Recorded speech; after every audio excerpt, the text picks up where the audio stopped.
The first one says easy to start and close. That means any type of sole proprietorship form of business, they can be started and closed without any legal procedure.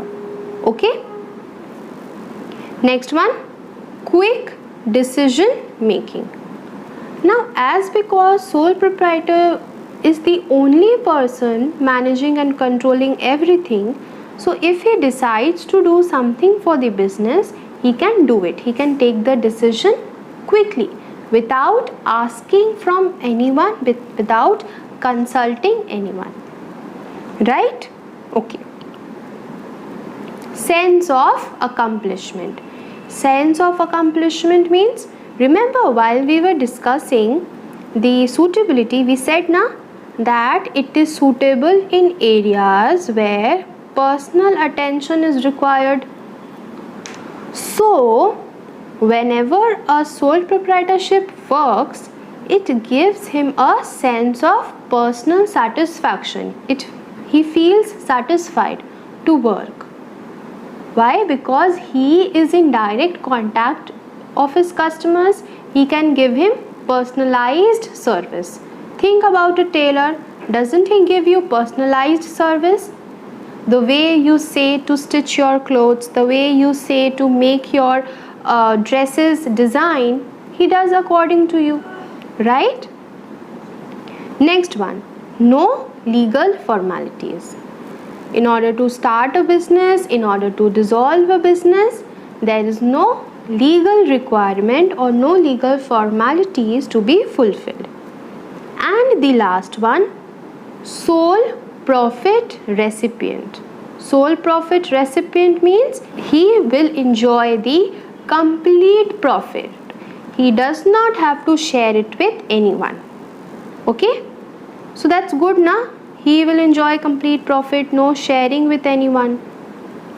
So that was about the merits. Very simple. Easy to start and close, quick decision making, sense of accomplishment, no legal formalities, and sole profit recipient. Clear? Next comes the limitations. Limitations, you can also say them to be disadvantages or demerit. The first limitation is limited financial resources. Now, we all know that only one person is managing and controlling everything. So think that person also has some limitations. How much funds he will bring?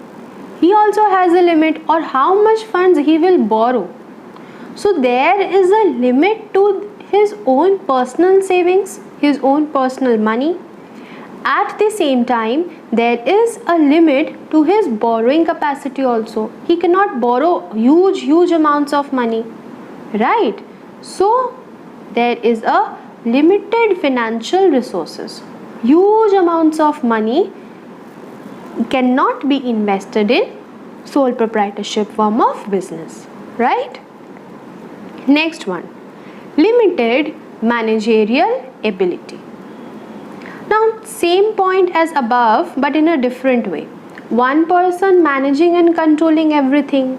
So, do you expect one person to be expert in all the things of management? Like, he will be a good marketer, he can be a good finance person, he will be a good decision maker. Is it possible? He will be a good technician also. It is not possible for one man to be expert in all the skills that is required for business. Moreover, because of shortage of funds or because of limited funds, this sole proprietor, he cannot employ the experts also. Okay, because experts, if they come in the business, they will seek for money, and the sole proprietor himself is in shortage of money, is in limited money. So where will he pay these experts? So the sole proprietorship form of business has limited managerial ability. Why? Because he himself cannot be excellent in everything. At the same time, he cannot employ experts to his business, right? Now, unlimited liability. Because of unlimited liability, what will the trader think? He will think that why to take so much risk? If I take risk and if I fail, then I have to attach money from my home, which no one will feel to do, isn't it? So it compels him to avoid risky and bold decisions. Clear to you? Next one, uncertain life. Why uncertain? In case the sole proprietor dies, or in case he becomes insolvent, or he gets ill, then who will take over the business? Is there anyone to take over the business? No. So, because of these factors, the life of the business is uncertain. If the sole proprietor is well and fine, the business is also well and fine. The moment the sole proprietor falls ill or gets dead, then the sole proprietorship form of business will also come to an end. Okay? Next one, scope for expansion. What is scope for expansion? That there is a limited scope. Because of limited money, because of limited managerial skills, it is not possible for the sole proprietor to expand and grow his business. Clear?